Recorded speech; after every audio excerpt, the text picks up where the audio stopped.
On the morning of March 23, 2012, a trader in the London office of JPMorgan Chase's Chief Investment Office joined the daily profit and loss call and reported a single-day loss on the synthetic credit portfolio of approximately $5 million. The desk's own internal estimates that morning indicated a loss closer to $40 million. By that afternoon, a junior trader maintained a spreadsheet, later subpoenaed by the Senate Permanent Subcommittee on Investigations, that recorded two columns side by side, the prices being marked to the firm's books and the prices observable in the market. The gap between those two columns was already approaching $500 million. And the question this episode addresses is how a portfolio of standardized, exchange-referenced credit derivatives, instruments whose prices were observable to any participant with a Bloomberg terminal, came to be valued by its own traders at numbers the market did not support. The mechanism at the center of the London whale episode is fair value measurement under US generally accepted accounting principles, specifically the daily marking of derivative positions held for trading. Under the accounting framework that governed JPMorgan's books in 2012, derivative instruments classified as held for trading were required to be carried at fair value, with changes in fair value flowing directly through earnings each reporting period. Fair value, as defined under what was then ASC 820, is the price that would be received to sell an asset or paid to transfer a liability in an orderly transaction between market participants at the measurement date. The framework establishes a hierarchy. Level 1 inputs are quoted prices in active markets for identical assets. Level 2 inputs are observable inputs other than quoted prices, including prices for similar instruments or inputs derived from observable market data. Level 3 inputs are unobservable, requiring the entity to develop its own assumptions about what market participants would use. The instruments held by the CIO's synthetic credit portfolio were predominantly credit default swap indices and tranches referencing those indices. The CDX investment grade series, the CDX high yield series, the iTraxx European indices, and tranches of those indices which slice the index into layers of credit risk by attachment and detachment points. These are not exotic. The on-the-run index series trade in substantial daily volume. Mid-market quotes are available throughout the trading day from inter-dealer brokers and from the major dealers' own runs. For positions of this character, the fair value measurement question is straightforward in principle. The institution must mark each position to a price within the observable bid. Ask spread that represents an orderly transaction price at the measurement date. JPMorgan's own valuation control policies, as the Senate Subcommittee report later established, required that marks be set at the mid-market price, with any departure from mid documented and justified. What fair value accounting was supposed to do in legitimate operation was this. It was supposed to force the daily recognition of gains and losses on trading positions, eliminating the discretion that historical cost accounting had once afforded. It was supposed to make the trading book transparent in the sense that the carrying value of each position could be verified against observable market data by an independent valuation control function. And it was supposed to align reported earnings with economic reality on a near real-time basis, so that a portfolio losing money could not appear in the firm's published financials to be making money. The structural vulnerability of fair value accounting is that the mark itself is set, in the first instance, by the trader who holds the position. The trader proposes a price. A valuation control group, organizationally separate from the trading desk, is supposed to verify that price against independent market data.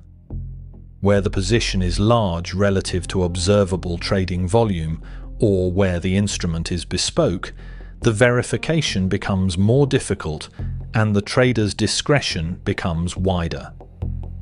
The synthetic credit portfolio of the CIO by early 2012 had grown to a notional size at which its own trading activity could move the prices of the indices and tranches it held. According to the subcommittee's findings, the portfolio's notional exposure across various index and tranche positions exceeded $150 billion by late March 2012. This is the first structural fact the episode requires. When a single book becomes large enough to be a price mover in its own reference market, the observability of fair value becomes a question of how the book chooses to mark itself, not of what the market independently establishes.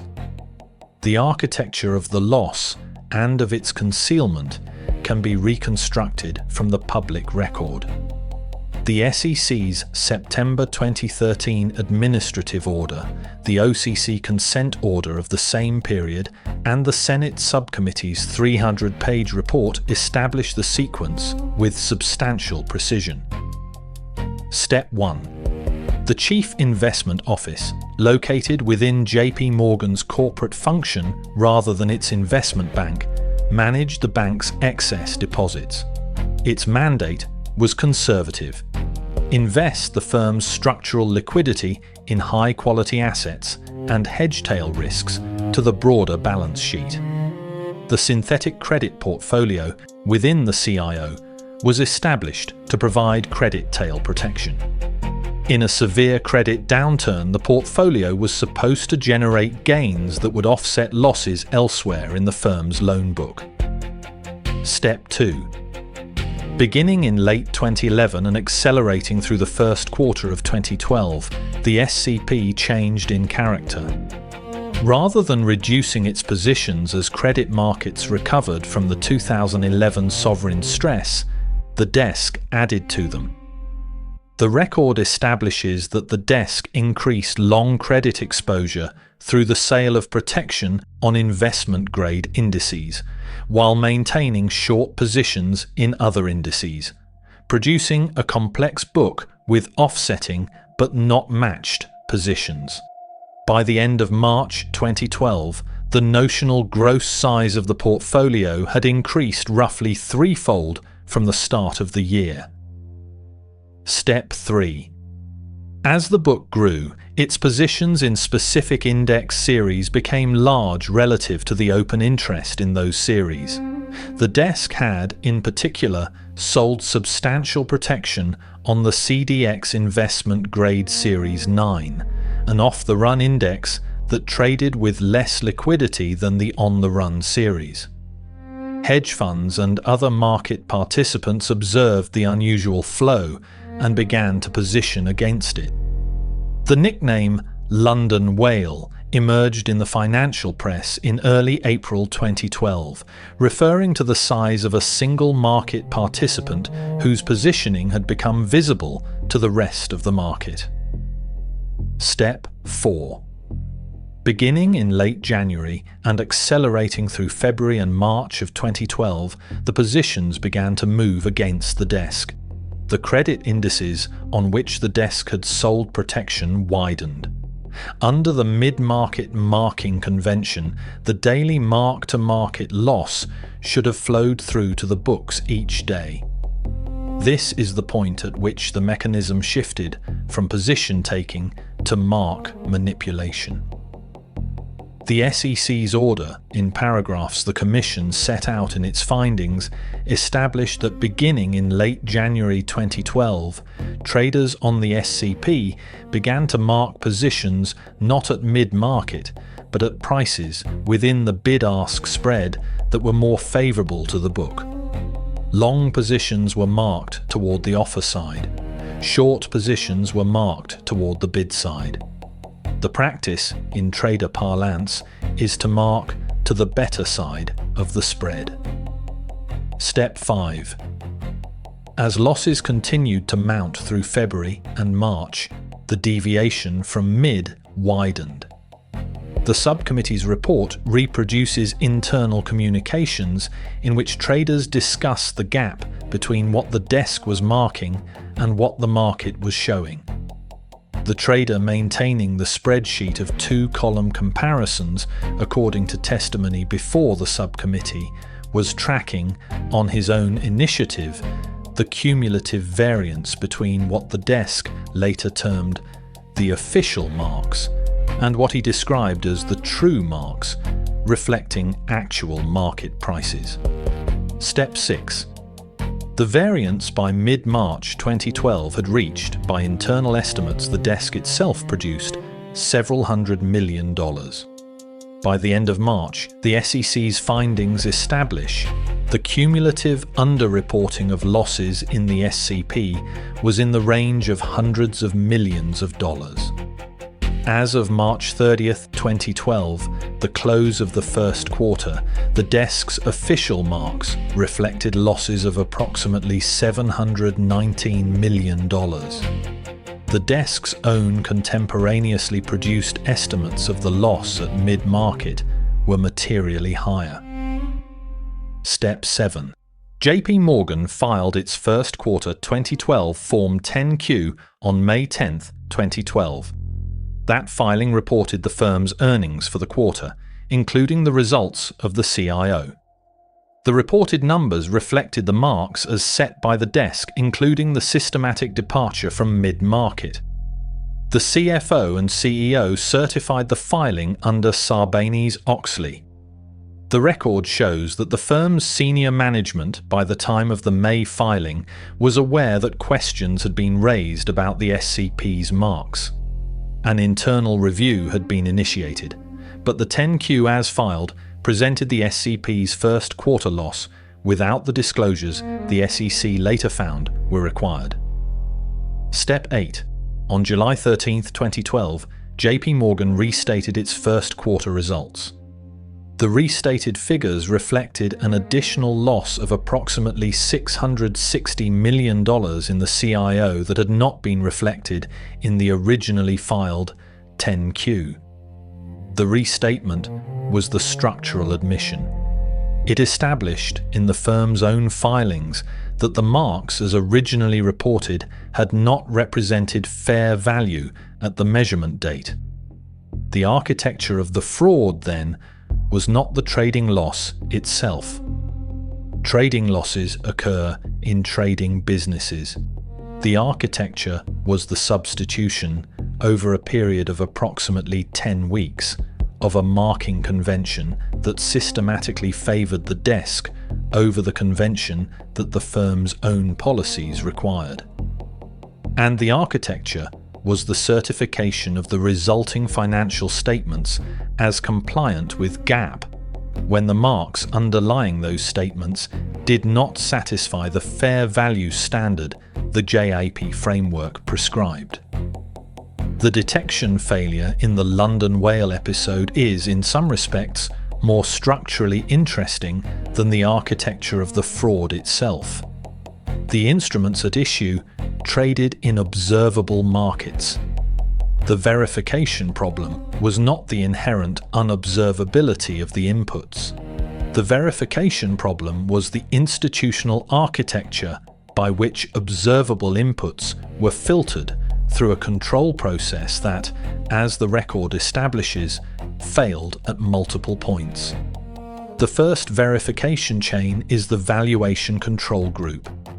Within the CIO, a valuation control function existed whose role was to test the marks proposed by the trading desk against independent market data.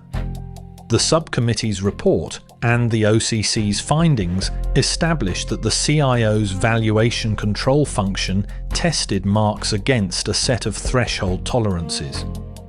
Where the desk's mark fell within a tolerance band around the independently observed mid-market price, the mark was accepted. The tolerance bands, as applied within the CIO during the first quarter of 2012, were wide enough that systematic marking toward the favourable side of the spread could fall within tolerance on any given day while producing, in aggregate over weeks, a material misstatement.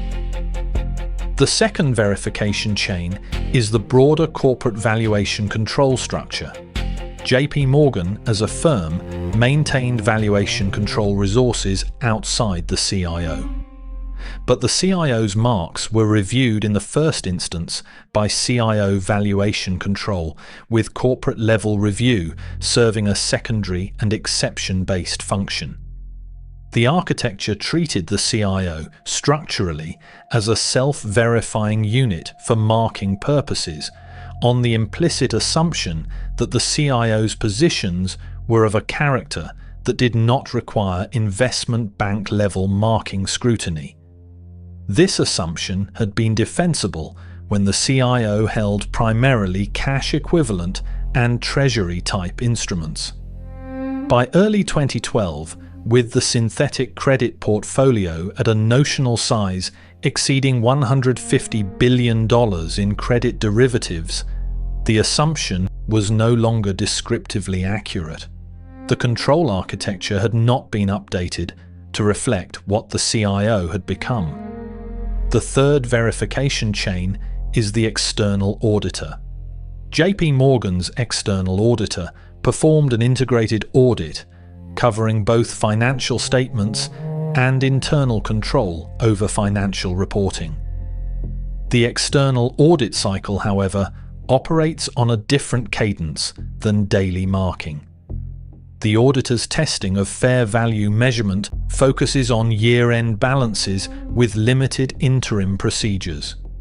The first quarter 2012 financials were subject to a review rather than a full audit, with substantially reduced procedures. The detection of mark manipulation, occurring over a 10-week window in the first quarter, was not a function. The external audit, as scoped, was positioned to perform. The fourth verification chain is regulatory examination. As a national bank, JPMorgan was subject to continuous on-site supervision by the Office of the Comptroller of the Currency. OCC examiners maintained a presence at the firm. The OCC's later consent order, however, established findings that during the relevant period, the CIO had provided OCC examiners with information that was incomplete and at times inaccurate. Specifically, the consent order found that the CIO had reduced the frequency and detail of risk reporting provided to the OCC in early 2012, and that questions raised by examiners about the SCP's growth and risk profile had not received complete responses. The fifth verification chain is the firm's own risk management. The CIO operated under a set of risk limits, including a value at risk limit. As the SCP grew during the first quarter of 2012, its VAR consumption exceeded its allocated limit. Rather than reducing the positions, the firm approved a change in the VAR model used to measure the SCP's risk. The new model, as the subcommittee's report established, produced a VAR figure approximately half that of the prior model. The limit breach was resolved by changing the measurement, not by changing the position.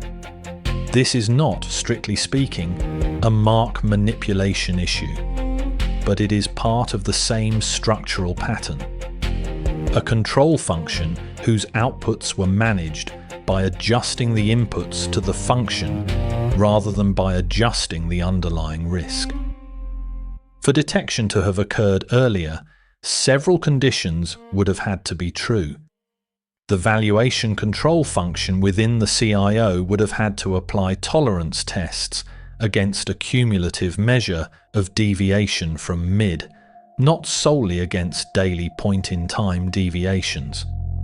A wider tolerance applied consistently in one direction produces a one-way drift that a daily snapshot tolerance test does not capture. The corporate-level valuation control function would have had to be triggered by the size and concentration of the SCP's positions, treating the book as requiring investment bank equivalent scrutiny regardless of its organizational location within the corporate function. The risk management function would have had to treat model changes that reduce measured risk in the context of a growing position as themselves a signal requiring escalation. And the regulatory examination function would have had to receive the information that the OCC later found had been incomplete. None of these failures were of the kind that revealed themselves at the moment they occurred. They were failures of architecture, in which each individual decision could be characterized, in isolation, as within the discretion of the function making it. The pattern was visible only when aggregated, and the aggregation was performed in the public record only after the fact. The unraveling began with a press article.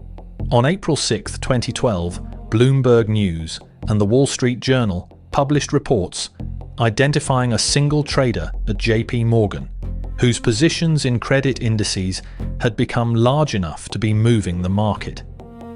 The London whale entered the financial press lexicon. Hedge funds that had positioned against the SCP's flows became more public about their views. The credit indices on which the SCP held positions moved further against the book. On April 13, 2012, JPMorgan reported its first quarter earnings. On the earnings call, the firm's chief executive characterized the press reports about the CIO as, in his words at the time, a complete tempest in a teapot. The characterization was made on the basis of information available to senior management at that time.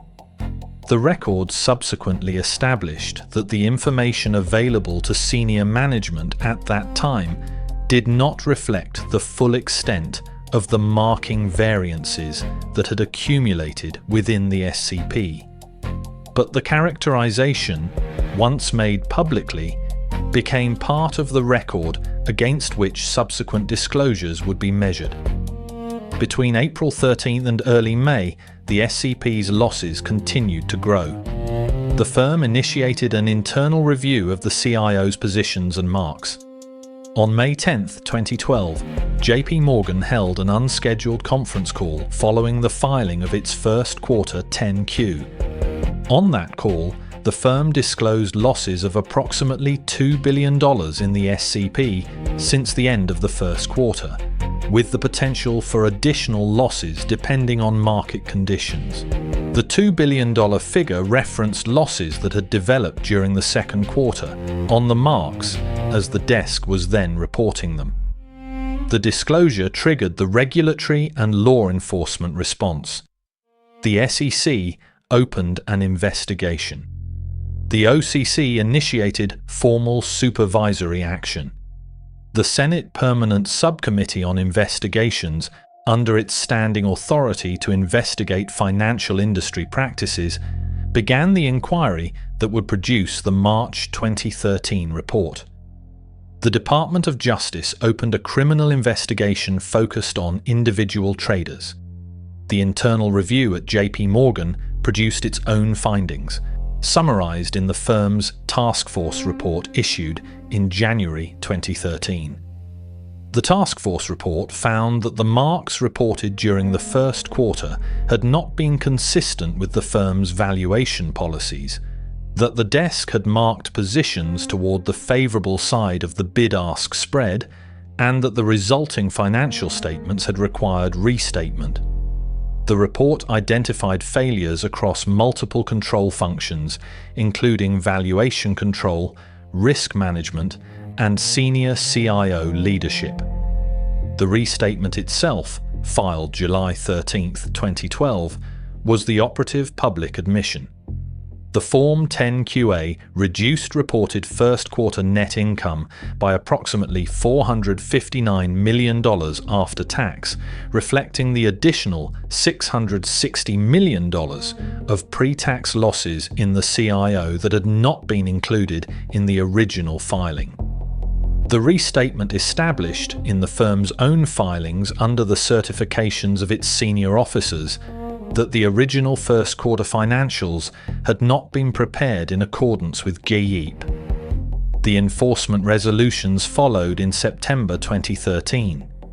The SEC entered an administrative order finding that JPMorgan had violated the books and records and internal controls provisions of the Exchange Act, as well as the reporting provisions through the filing of inaccurate first quarter financials. The firm consented to the order without admitting or denying the findings as to most charges, but did admit certain facts as part of the resolution, a departure from the SEC's then standard practice and one specifically required by the Commission in this matter. The civil penalty under the SEC order was approximately $200 million. Parallel actions by the OCC, the Federal Reserve, and the United Kingdom's Financial Conduct Authority produced additional penalties, bringing the total to approximately $920 million across the four regulators. Criminal charges were brought against two former CIO traders by the U.S. Attorney's Office for the Southern District of New York in 2013. The charges alleged falsification of books and records, wire fraud, and conspiracy in connection with the marking of the SCP positions.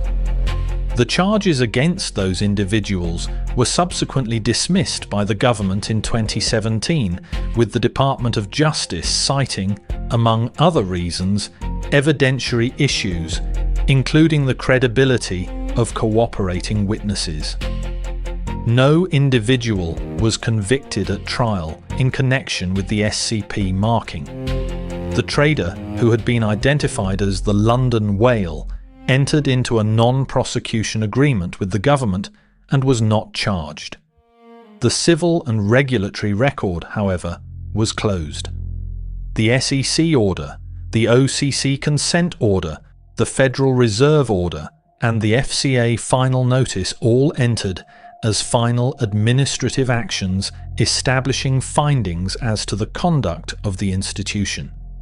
The firm's restated financials remain the operative public filings. The task force report and the Senate Subcommittee report remain the most detailed public reconstructions of the mechanism. The total loss to JPMorgan from the SCP positions, as the firm subsequently reported, was approximately $6.2 billion in 2012, before considering the regulatory penalties and litigation costs that followed.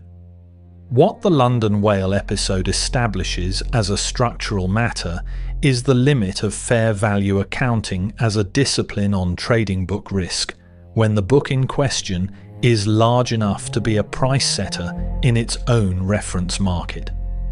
The fair value framework presumes the existence of an external market against which positions can be verified. When the position itself constitutes a material share of the open interest in the reference instrument, the external market becomes endogenous to the position. The verification problem inverts. Rather than the market disciplining the mark, sustained over time, exerts influence on the participants who might otherwise discipline it. The episode also establishes the structural significance of organizational placement. The CIO was located within JPMorgan in the corporate function rather than the investment bank. The valuation control architecture, the risk reporting architecture, and the regulatory examination architecture had all been designed around an implicit model of what the CIO was: a treasury-type function holding cash equivalent and government securities portfolios. When the function evolved into something else, a credit derivatives trading book of investment bank scale, the surrounding control architecture did not automatically evolve with it.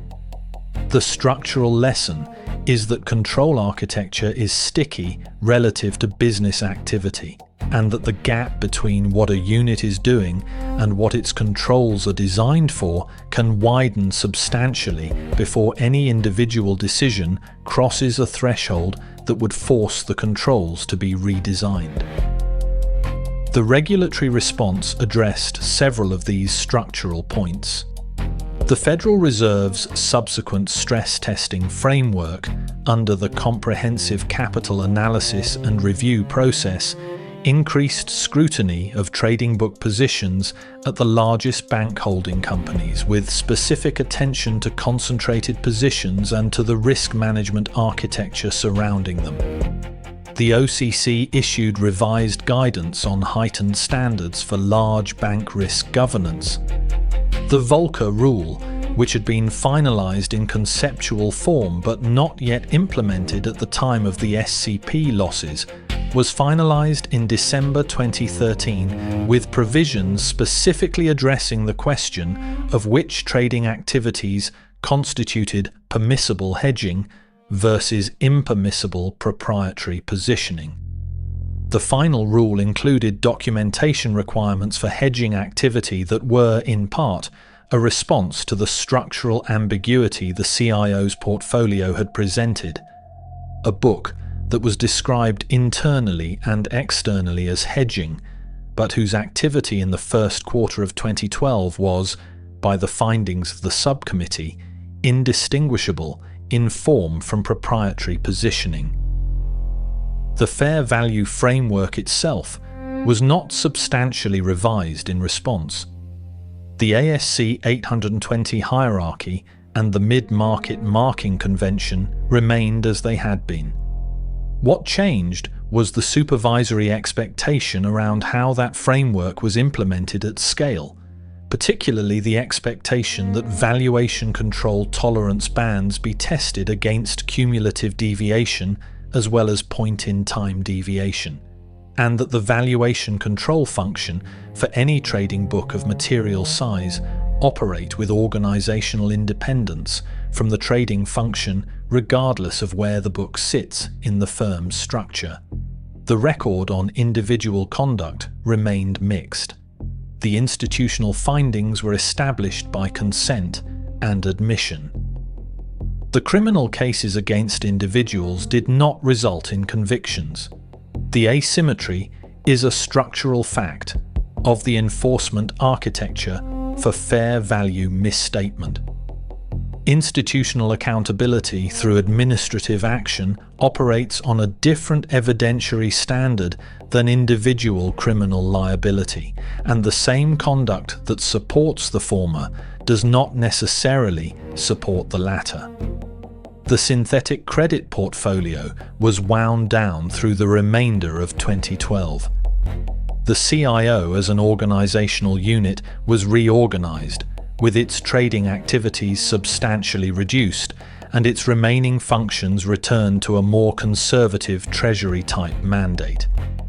The trader, whose positions had given the episode its name, returned to France.